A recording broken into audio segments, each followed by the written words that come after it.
All right, good evening. I'm Isidoro Nieto, President of the Weslaco ISD Board of Trustees. On March 16, 2020, Governor Greg Abbott granted a request by Texas Attorney General Ken Paxton to temporarily suspend certain open meeting law requirements to the extent necessary to allow telephonic or video conference meetings to respond to COVID-19. In accordance with the law, the notice of this meeting of the Board of the Weslaco Independent School District has been posted online for at least 72 hours.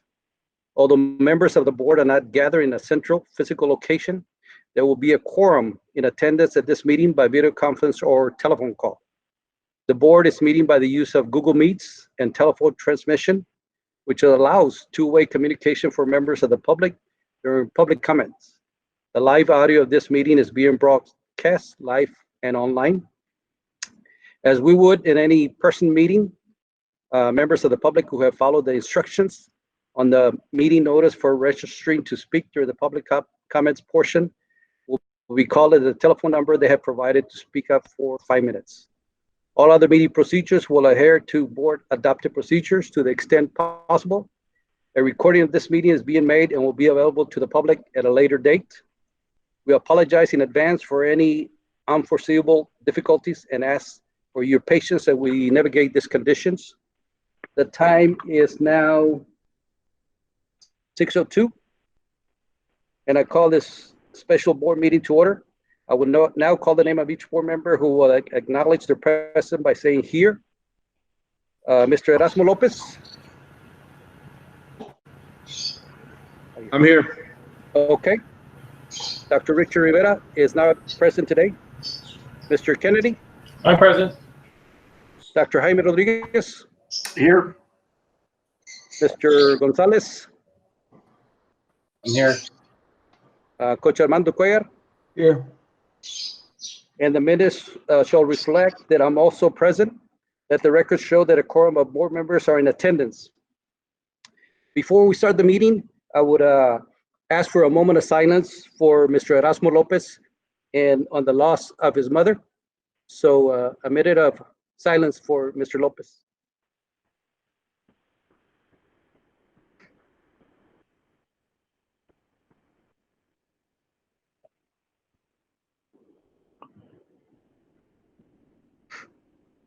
All right, Mr. Lopez, on behalf of the board and of course other people, we offer you our condolences and prayers.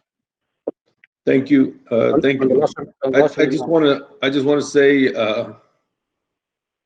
that I had every intention of being at today's meeting. I feel it's very important that the board show that we're here.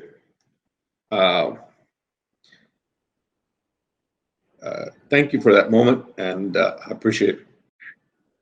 Thank you, Mr. Lopez. Item number 3, public comments. We don't have any today. Item 4, Superintendent's report, COVID-19 update. Dr. Canales. Board of Trustees and members on this evening. I just want to provide an update on COVID-19. So I do have a presentation. I am gonna attempt to share it. I was having some problems a little bit earlier. So if you'll bear with me, let me pull it up. See if I can pull it up now. There you go. Okay, thank you. Mr. Lopez, on behalf of administration, please accept our deepest sympathy as well. COVID-19, as has been mentioned before, we consistently look at the numbers and the number of cases in our area and across the state.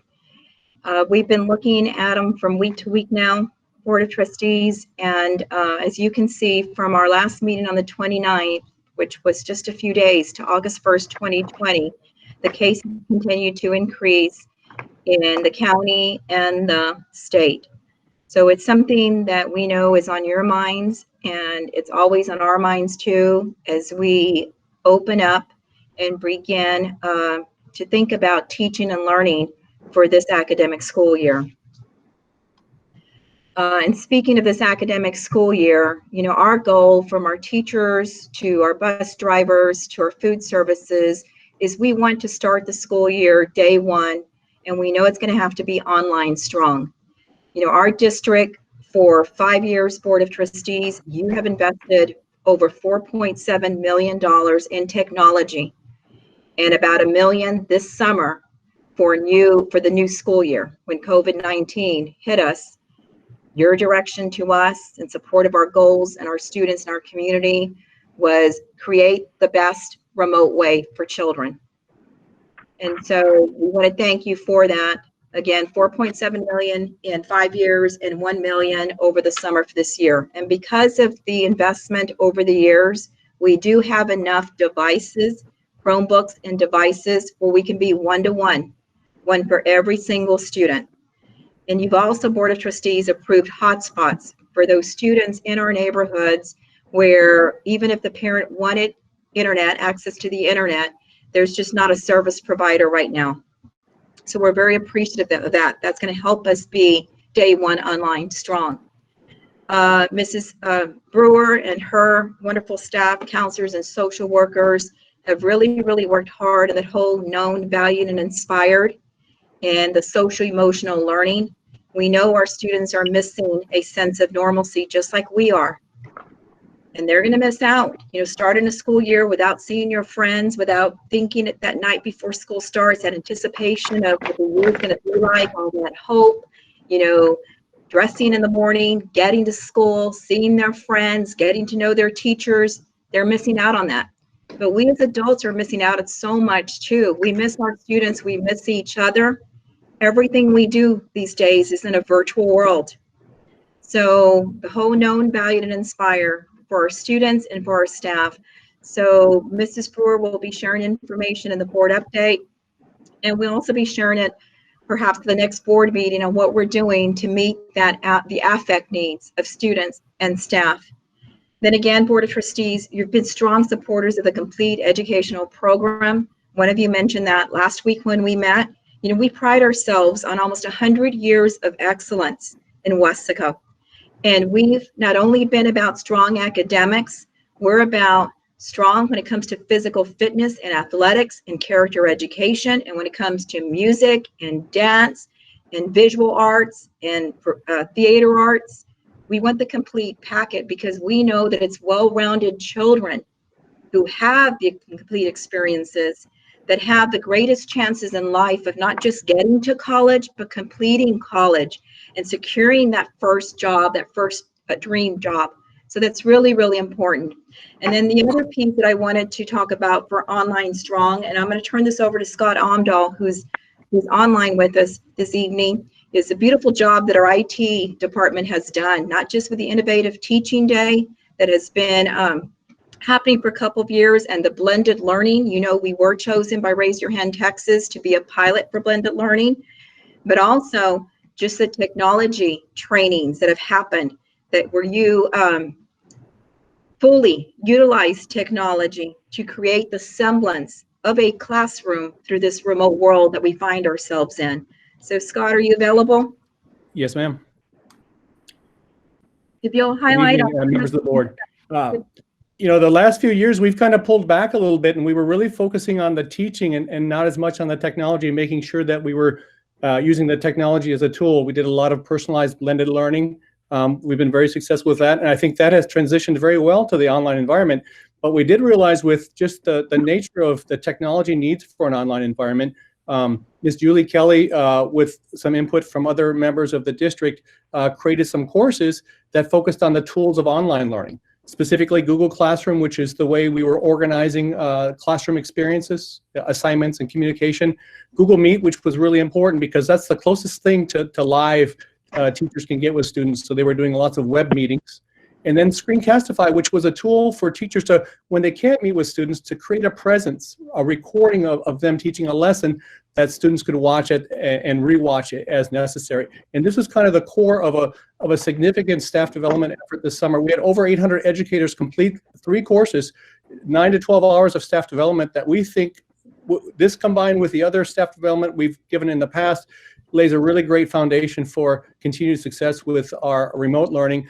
And it'll transition us well also when we do finally get back to the classroom. These trainings are just, professional development never ends. So these are just another step in our teacher growth and we will sustain this throughout the fall to give additional training as needed. Mr. Amdel, question. Yes, sir. Is Google Meets for elementary and middle school and high school, or just certain areas? Google Meets, for the time being, has been basically for all levels, for any teacher that needed to actually connect directly live with students.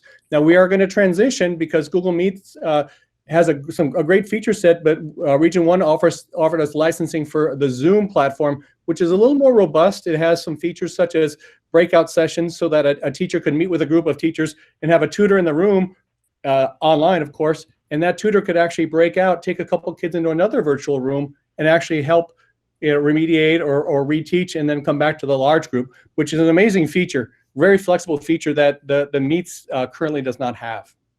Okay, thanks. And the pre-recorded videos, have some teachers already done some of those? Thousands of them. Okay. For the summer training, they had to go to 3 different levels of Screencastify, which we purchased for every teacher in the district, 3 different levels of training. And there's a large volume of pre-recorded lessons that teachers have already created. Okay, thanks. Questions from any of the board members? Dr. Jaime, any questions on what they just presented right now? Just a quick question. I know some of our students are going to be utilizing hotspots. Have we tested these programs with the hotspots? Are they going to be able to get good streaming with those? Yes, sir. I personally have been hotspotting this entire last week because we lost power and my internet's not back yet. And I've been able to do meets and do my daily work from a hotspot at home. Once we get the next batch of hotspots in, we will certainly test them and make sure that they're viable for that. But they're unlimited high-speed data, so I suspect they'll be plenty sufficient. Now, are we using hotspots from? I think today's is coming from T-Mobile. Are we utilizing different carriers? Actually, the ones that were received in the past, the grant the Ms. Dyer wrote for East were Sprint, but now Sprint and T-Mobile are actually together in the same network. So essentially, all of them will be running on the combined T-Mobile Sprint network. Okay. Coach Cuellar? No, Dr. Jaime answered that for me. Okay. Mr. Kennedy? Where are the pre-recorded videos stored? The way you have it set up, they go right to the teacher's Google.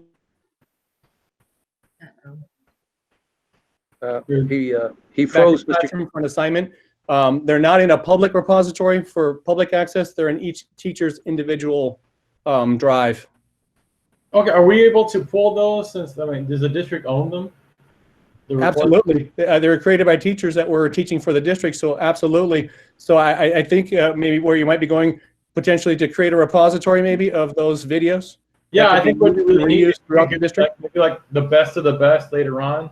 Fantastic. That's a great idea. I think that's maybe someone does a really good job modifying for a certain, I don't know, type of learning disability or something, and that could be a go-to or like a best case type of teaching lesson or something. Just some thoughts. That's a great idea. Well, thank you. Mr. Gonzalez? No, I'm good, Coach. Thank you, Mr. Amador. Okay, Mr. Lopez, Mr. Mo? I have one question, Scott. Yes, sir. The hotspot, will it be curtailed to a certain device, or will other devices at home be able to connect to it, thus slowing it down for the student? That's a great point. At the moment, the way the devices come, they do come with a built-in internet filter that's SIPA compliant, so we make sure that students aren't getting inappropriate content. There is currently no way to lock those down to a specific device. They are unlimited data though, so and they are high-speed data. So I guess we just need to make parents aware that the primary use of those devices is for student education, and that any additional use could actually impair that. So we'll make that clear with parents as we check those out. Well, if there's any way that programming or any kind of wall that you can put up to limit them to only work with WISD devices, that would be good. yes, sir, we can certainly look into that. Okay. You going to continue, Dr. Canales? Yes, yes, Mr. Nieto. I'll Okay. continue. So, something else, last week we really focused on students and families and continued the training and what do we need. We did have a discussion with our principals and with our district advisory committee. So uniforms this year, they're preferred, but they're going to be waived for the 2020-2021 school year. We're asking that during remote learning that our children just dress in appropriate school attire during remote learning, and including, you know, if we do come back together again while on campus as well.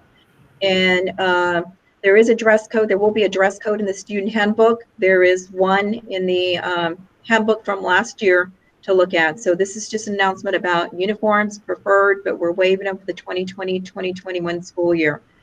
As one of our, you know, principals said, we just want our kids back. We want them engaged and we want them learning. We know that our families, some of our families, not only are suffering from COVID-19 and family members who have it, and or, you know, but also, you know, with a recent hurricane. So that's just an announcement for uniforms, Board of Trustees, and for supplies, also to provide families relief from the expenses, especially for school supplies at the elementary level. Weslaco ISD administration is working on securing basic materials for students. So our elementary principals are working on that together. And our middle schools and high schools, we will provide supplies as needed for middle school and high school students. And we're going to have more information about that out in the near future.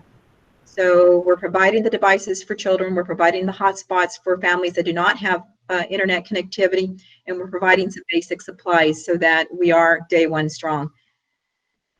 And then finally, Board of Trustees, we did also for COVID-19 talk about with our district advisory committee and our principals about delaying the instructional start for the school year and moving it from August 24th, 1 week, to August 31st, 2020.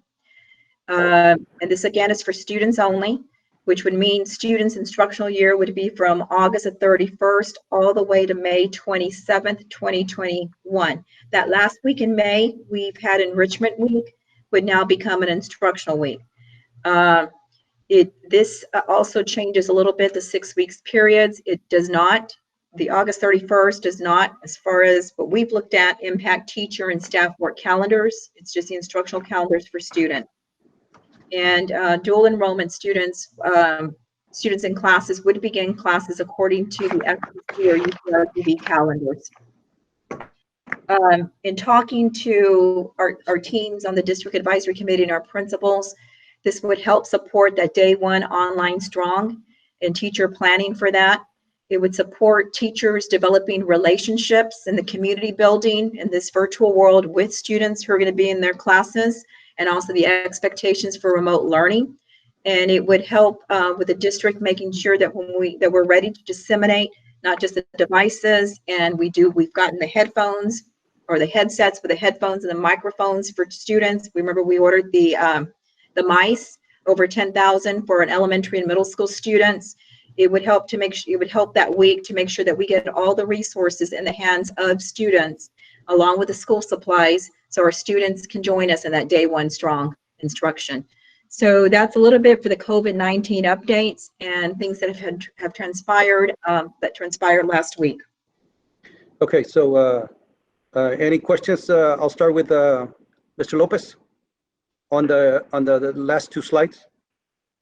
Okay, you okay, Dr. Jaime? No questions. Okay, Coach Cuellar? No. Mr. Gonzalez? No, nothing. Thank you, Dr. Canales. Mr. Kennedy?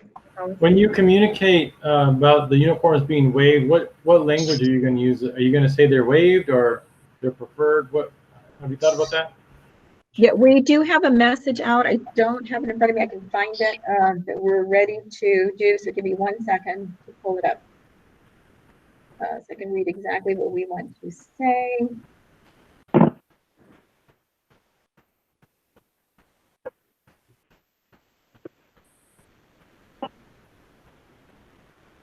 For uniforms, the message that will go out, Mr. Kennedy, is that we'll be relaxing the uniform requirements during the 2020-2021 school year.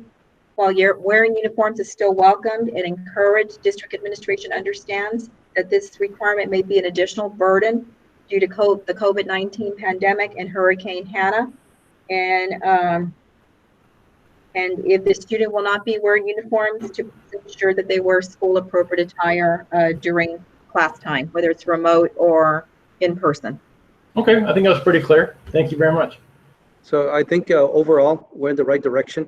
That extra week will help teachers, like you said, Dr. Canales. They'll be better prepared when we start actual virtual learning. And of course, waiving the uniforms for this year helps those parents that have gone through different scenarios through the COVID or through the hurricane, and some of them have lost their jobs. So, and also providing the supplies. I think that will be assist also all the parents. So I think that's a great three things that are going to help the students be better prepared for this year. What about the teachers? Are we changing dress codes for teachers? Mr. Kennedy, this week we're talking about staff, and we're working with different teams on staff and expectations. We're working with our principals and getting feedback, and then we'll be sharing details about that. It may be ready for the August 10th meeting, which is a week from today. Yeah, a week from today. And we can also share the information update. So we focus on students and family yesterday, not that we weren't focused on staff and teachers. We were, but this week we're having more discussions about that. Thank you. Good question, Mr. Kennedy. Any other questions? All right, thank you, Dr. Canales. Let's continue to item 5. Discussion and possible action to amend the 2020-21 academic calendar previously approved by the board on April 20, 2020. Dr. Canales. Okay, Board of Trustees, this is, as mentioned during the superintendent's report, this we're requesting to move the instructional calendar for students from August 24th to August 28th. In your packet, you do have the start date difference. The teacher start date, as you can see, remains the same. The August staff developments moves from 5 to 9 days. The August staff work days from 3 to 4, that's a change.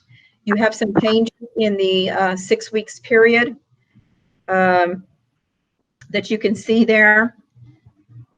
For the testing window, we gain 8 days with the move.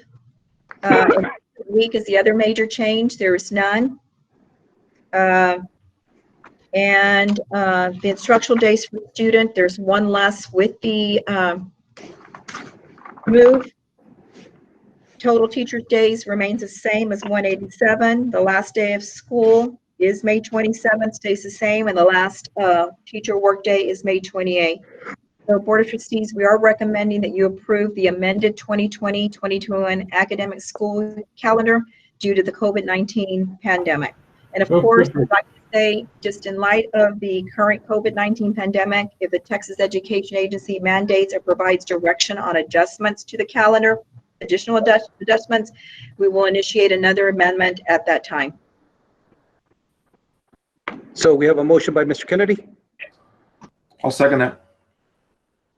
We have a motion by Mr. Kennedy and a second by Dr. Jaime to approve the amended 2021 academic calendar due to the COVID-19 pandemic. Any other discussion? I think I understood, it may have been stated August 28th, but the instructional start date that you're proposing, Dr. Canales, is to start on the August 31st, correct? Yes, Correct. yes, Mr. Pettis, August 31st. Okay, thanks, Mr. Pettis. Any other discussion? The calendar. All right, we have a motion by Mr. Kennedy and a second by Dr. Jaime to approve the amended 2021 academic calendar due to the COVID-19. All in favor, please say aye when I call your name. Mr. Kennedy? Aye. Dr. Jaime? Aye. Mr. Gonzalez? Aye. Mr. Lopez? Aye. Coach Cuellar? Aye. Motion carries. All right, let's go continue on to Let me find it. Item 6. Discussion of possible action for the board to consider approval to purchase additional internet hotspots to be used by students for online learning. Dr. Canales. Board of Trustees, I'd like to thank our principals for constantly getting information from families and taking a look how many hotspots and devices we need. On July 6th, 2020, you did approve 700 internet hotspots. I believe you asked us to, is that going to be enough? Our principals double checked. We don't believe it's going to be enough. We're committed to that day one strong. So the purpose of this agenda item is to seek your approval so that we can secure 800 additional hotspots to make sure we're ready to go. And we are recommending for the board to consider approval up to 1,500 additional hotspots. This week, we're massive registration this week is going on. We just want to make sure we're ready. We know we need 800. That's according to our numbers, but we're asking you to approve us to order up to 1,500 if needed for children so that they are online learning with our teachers from day one. So we are recommending that you approve the purchase of up to 1,500 additional internet hotspots with a 1-year subscription from T-Mobile from Bellevue, Washington, to be used by students for online instruction. So staff is here if you have any questions that we may be able to answer for you. I'll move to approve. Second. We have a motion by Mr. Gonzalez and a second by Mr. Cuellar to approve the purchase of 1,500 additional hotspots with a 1-year subscription from T-Mobile to be used by the students for online instruction. Any discussion? I had a quick comment here. I'm not sure how much this would be an issue, but I just want to make sure we're prepared in case. I don't know if certain parts of the city, the carrier might not have good coverage or good transmission there. Just for us to be prepared in case a student lives in an area where they're not getting good signal from Sprint or T-Mobile. Good points, Dr. Jaime. We did discuss that, Dr. Rodriguez, and that's been brought up. And we also plan, if we do have additional, we did discuss that with our principals, just in case that the bandwidth is not enough for multiple families. We're keeping that in mind as well, moving forward. Thank you. Yes, sir. And Dr. Canales or Andres, we have the funding for that amount of hotspots? Yes, sir, we do. And the local maintenance fund. Okay. And how much is that going to cost us, cost the district, so that way parents know how much more we're spending on hotspots for this year? The additional 800 is 192,000, and if we buy the additional 700, together will be 360,000. Okay. And that, including the 700 you approved in July, would be 528,000, $500,000 if we buy them all, the additional 1,500. Okay. And as long as, like Dr. Jaime mentioned, as long as the students have the ability to log on and do their work, that's money well spent. Any other discussion? Yes, I would just like to reiterate my comments from earlier on trying to make sure that those devices are either streamlined to where they're used specifically for schoolwork, and try to keep the Game Boys and all that other. Well, I don't even know they make that anymore, but try to keep all those other devices that will slow down and impede the learning process and just slow down the computers for our kids that are trying to learn. Good points, Mr. Lopez. So, any other comments? I have a couple of questions. The first one is, how long are these products under warranty for? And the second one is, what's the shelf life of these products? Are we going to have to buy them every year, every 2 years? Okay, I'm going to defer to Mr. Martinez, Carlos Martinez, and Andres Sanchez. So in terms of the devices, it's Carlos Martinez. And I know you're... Right now we're getting 1 year, 1 year's worth. If we need them again, we'll have to do another purchase for another year. You mean purchase of a new warranty? The warranty is 1 year. If we need coverage, we can swap it out with the carrier. Or if there's problems with it, we can switch it with the carrier. Okay, and the shelf life is good for how long, do you think?